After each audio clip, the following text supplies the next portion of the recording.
Good evening. Welcome to the National News Broadcast. I'm Kasani Badachandra. I'm Thilina Udayaratna. Coming up are your top stories for tonight. Measures are underway to vaccinate all persons above the age of 18 years from next month.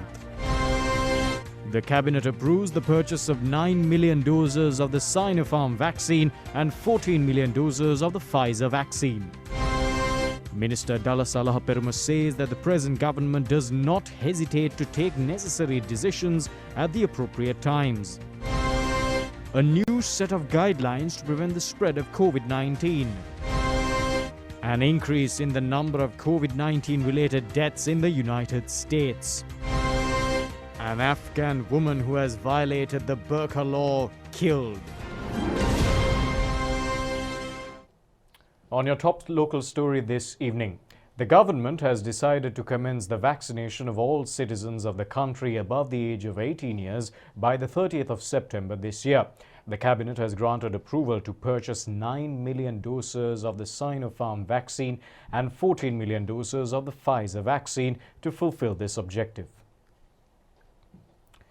The vaccination programs have been planned to inoculate 14 million persons at the preliminary stage as means to control the spread of COVID-19. The country received 19.49 million doses of the vaccine by the 9th of this month.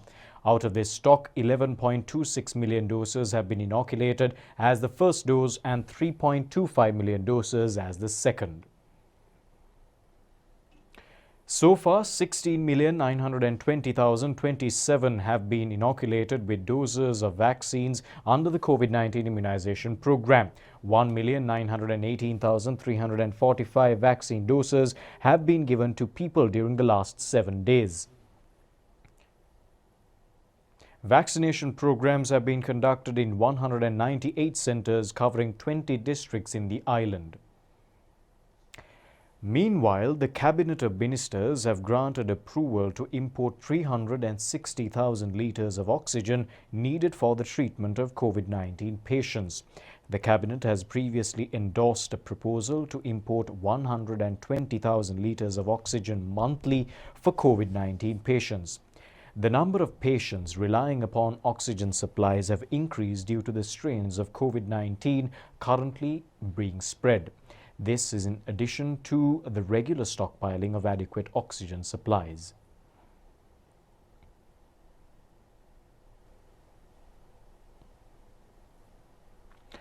The Director General of Health Services has issued a new set of health guidelines which is to be implemented till the 31st of this month. Accordingly, only one person in a household is permitted to leave the residence to fulfill external needs. This rule does not apply for those engaged in employment or those who wish to receive medical treatment. Permission will not be granted to conduct meetings, workshops, seminars, or for the unveiling of brand names. Shopping complexes remain open. However, customers are being admitted to fill only 25% of the space.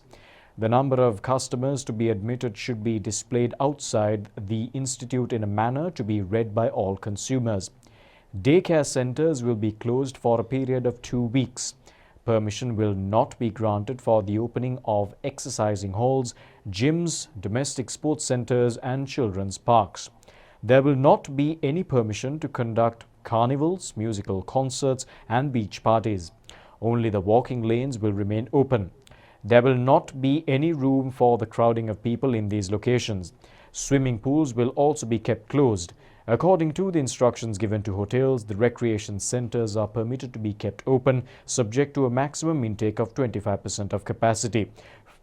The Ministry of Health says that it is compulsory for those undergoing quarantine in residences to remain inside for a period of at least 14 days. 248 persons who have violated quarantine laws in the last 24 hours have been taken into police custody. So far, 55,173 persons have been arrested in this connection. 12 roadblocks have been set up within the Western Province. 545 persons who have attempted to enter the Western Province have been turned back. Our correspondents say that vehicles have been subject to strong scrutiny during the period of the quarantine curfew.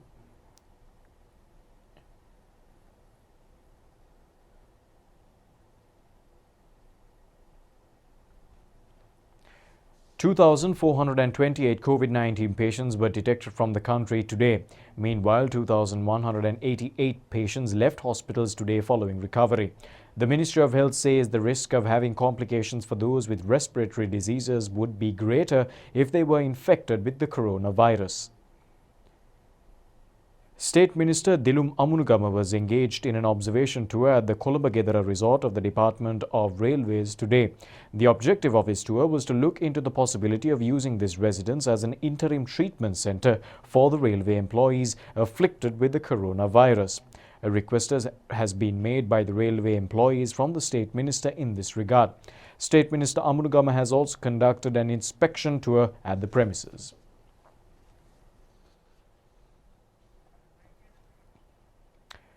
And in other news, the Director General of Health Services, Dr. Asela Gunawardena, says that the Health Ministry has initiated the Integrated Home-Based Isolation and Management System for asymptomatic and mild symptomatic patients. He further added that patients who expect medical assistance may contact the number 1390. Introduce integrated home-based care management system, Western Province as well as Southern and Northern and Sabaragamuwa. If a patient is eligible for this home isolation management system, they can access through 1390 number. Anyone from outside cannot access a 1390 number because it has to be a person who is eligible and already enrolled into home-based care system. Beside this system in the Western Province, we have introduced another COVID-19 evacuation through an integrated helpline information system by triaging the patients at the peripheral hospitals and taking those patients to the primary, secondary or intermediate care centers or the tertiary care centers, or we can send these patients to the home care system. The patient can call either 247 or 1904 for this system. So then from the call center, and the doctor will answer their call and they will do a triage, and then they will categorize this patient to category A, B, C, and if the patient need admission, they will send this message to 1919 ambulance service to send this patient to the hospital, or otherwise they will direct those patients to the 1390 for the home-based care system, or otherwise they will send this patient to the district triage centers where the Kalutara, Gampa and Colombo. We have set up district triage centers, and this system will be implemented in Western Province initially. It will be taken to the other provinces later. And Colombo district, we have established district triage centers as Koskama, Nawagamuwa, Avisavella, Aturugiri and Vathara hospitals. Kalutara district, Darka town, Ingiriya, Matugama, Agalawatta hospitals. Gampa district, Dompe, Radava and Dulapiti hospitals, and Varalawatta and Siduwa Brandi ICC centers. Patients will be categorized to category A, B, C, or whether we can send them to home-based care. This is the triage system. Any patient can access to 1999 hotline at our Health Promotion Bureau for any assistance. It will be functioning 24 hours, or otherwise they can call 0117966 in our disaster management and preparedness unit for 24 hours, and they can get any information or any help from these two numbers other than the 247 and 1904. So these are the hotlines. Our advice is, if the patient is very mild symptomatic or the asymptomatic, have a very strict bed rest at home and have plenty of fluids, have your regular meals. If you are developing severe symptoms with difficulty in breathing or respiratory symptoms, you can call these numbers or call 1990 ambulance service, come to the nearest hospital. Minister Dallas Alahaperuma says that the present government will not hesitate to take necessary decisions at the necessary occasions. The minister made these remarks answering a question on countrywide lockdown at a media briefing to convey cabinet decisions at the Department of Government Information today. Cabinet media spokesman Minister Dallas Alahaperuma said that there are three types of actions being followed by the countries in the world pertaining to the resolution of problems with regards to the global pandemic. One of the remedies is a complete lockdown. The second alternative is to provide the second dose to 40 to 50% of the population and thereafter to fully open the country. The third strategy is to inoculate a substantial number of people and then to partially open the country. Minister Alahaperuma further said that the Health Ministry and the task force have decided that the third strategy is more appropriate for Sri Lanka. The Health Ministry will have to take a final decision in this regard. However, the government will not maintain a stubborn stance that it will never go for a lockdown. There are 2 million government servants and pensioners. There are also 8 million people in the country who do not have any type of job. As a government, they are looking on the plight of this 8 million people. Cabinet Media spokesman Minister Dr. Ramesh Pathirana said that the country has been subject to lockdowns on several occasions in the past 1.5 years as well. In every instance, 8 million people with an unsystematic form of economy were severely affected. Therefore, the government was compelled to extend aid to these groups of people. 80 billion rupees had been spent on such people. Every citizen should realize that Sri Lanka is going through a tough time. Therefore, a clear problem has risen regarding the provision of relief continuously to the population. The minister added that, however, the most important issue is the inoculation of both doses to citizens. He has earnestly requested the people to receive both vaccines. A significant number of persons have not yet received the vaccines as well. The loss of life is at an extremely insignificant rate of between 2 to 3% on those who have received both vaccines. Therefore, the only solution at the moment is to get inoculated. He has also expressed hope that the country would gradually turn to normalcy with the inoculation of the second vaccine to more than 12 million citizens. Opinions have also been expressed on this occasion regarding the teacher-principal salary issue. Cabinet Media spokesman Minister Dallas Alahaperuma said that 9 rounds of discussions have been conducted. He added that a further round of discussion was conducted today with representatives of 20 trade unions, of teachers and principals, and also with 9 other organizations. The minister added that they have to accept that skilled teachers could not be attracted into the field under the present salary structure. Their demands are not being rejected. The minister who presented a cabinet paper on this issue also was confronted with the responsibility to resolve the issue in the year 2020. This fact was mentioned in pages 17 to 21 of the Saubhagya Dakma policy statement. Therefore, this is not a novel feature. The minister also said some delays in the resolution of the issue have occurred due to the coronavirus. They are committed to look into the fact of how to grant justice to teachers and principals to an extent bearable to the state. කිරීමක් අවශ්‍ය වෙන්නේ නැහැ. සෞභාග්‍ය දැක්ම 17 වෙනි පිටුවේ ඉඳලා 21 වෙනි පිටුව දක්වා. මේ කාරණා මෙහෙම සඳහන් කරලා තියෙනවා. මේක අලුත් දෙයක් නෙමෙයි. නේ නමුත් පවත්නා කොවිඩ් තත්ත්වයන් ඇතුලේ යම් යම් ප්‍රමාදයන් සිදු වෙලා ඇති. නමුත් රටේ ආර්ථිකයට මේ මොහොතේ දරන්න පුළුවන් වෙන ආකාරයට කොහොමද මේ ගුරු විදුහල්පති සහ මේ අධ්‍යාපන සේවාවන්ට සාධාරණ කිෂ්ඨ කරන්න කියලා කියන කාරණාව වෙනුවෙන් අපි උපරිම කැපවීම කරන්න සූදානම්. It has also been reiterated that legal activities pertaining to the Easter Sunday attacks will be taken without any political intervention. Minister Dr. Ramesh Pathirana said that several opinions have been expressed regarding the Presidential Commission's report on the Easter Sunday attack. The President has promised to His Eminence Malcolm Cardinal Ranjit that legal activities with regards to the case will be carried out without being subject to any influencers. The Department of Attorney General needs some time to file the cases as they have to be extremely careful in looking at all facts. The minister further said that he is aware that a large number of persons who had either directly or indirectly assisted these activities now remain in custody. The Attorney General will prepare the court case in the appropriate manner and the government will not mediate politically in this issue. The Narayanpeta Economic Centre is implementing a program to provide vegetables, fruits and other essential food items to the residents through online. The program is named as One Mart Digital. Residents in the Colombo Municipal Council limits are receiving facilities through this program. The Colombo Business Association and the Ministry of Agriculture are also extending cooperation in the implementation of the One Mart Digital program. The objective of the program is to provide remedies to the difficulties experienced by the citizens confronting the coronavirus pandemic. The first Randoli Perahara of the Kandi Asala Perahara festival is presently parading the streets. The Vasana Tusker elephant of the Sri Ruhunu Mahakataragama Devalaya, carrying the sacred casket of relics, has set foot on the Sandagala from the Bahalkada of the Sri Danada Maligava at the auspicious time of 7:02 this evening. This year's Asala Mahaperahara is being conducted without the people's participation as a result of the COVID pandemic. The two elephants that accompany the tusker in the first Randoli Perahara are the Mian Raja of the Sri Talanda Maligava and the Kandula of the Kalani Raja Mahaviharaya.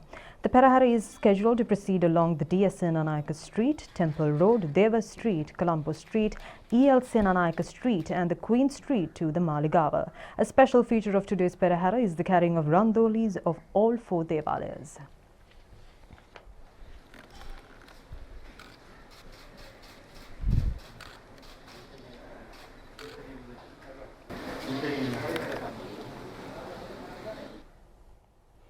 Cabinet approval has been granted to import 6,000 metric tons of rice as a remedy to the prevailing shortage of rice in the market.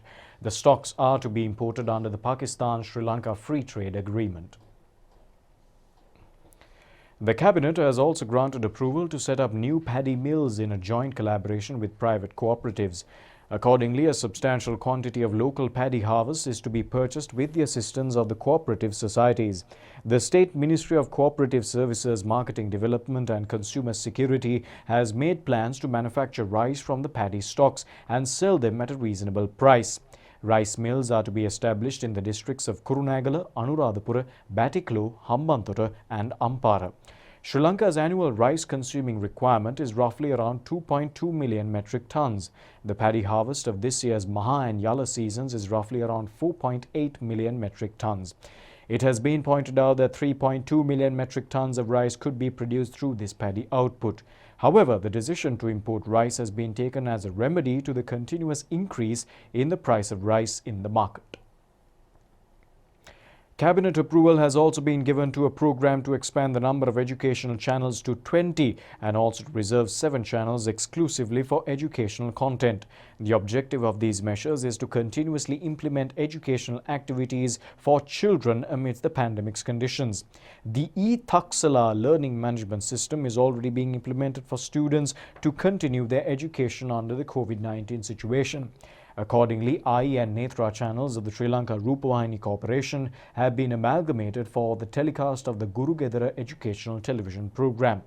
Home-based learning programs have been implemented on a national level as well. In addition, the provincial education departments are engaged in operating regional broadcast channels on education management systems and also conducting such programs via YouTube. A decision to establish new channels has been taken as the existing airtime to broadcast programs in all 3 languages from grades 1 to 13 is not sufficient.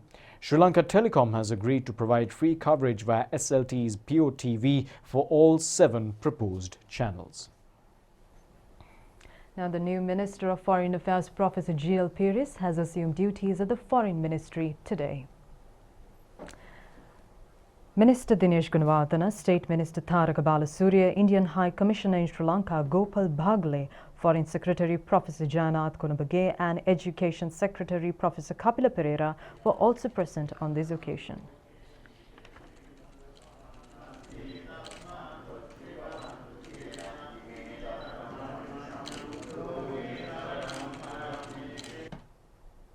Foreign news on the other side of this break.